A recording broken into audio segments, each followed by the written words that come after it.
алғашқы сүйген қызым, көктемім жазым менің көзім қызым.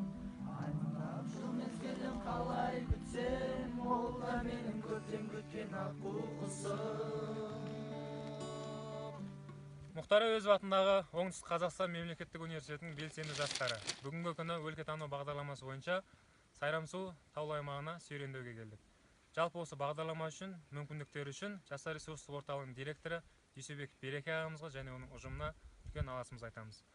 Барша оқушы жастары сіздермен бірге. Сен алғашқы сүйген қызым, көктемім жазым менің көзім қызым.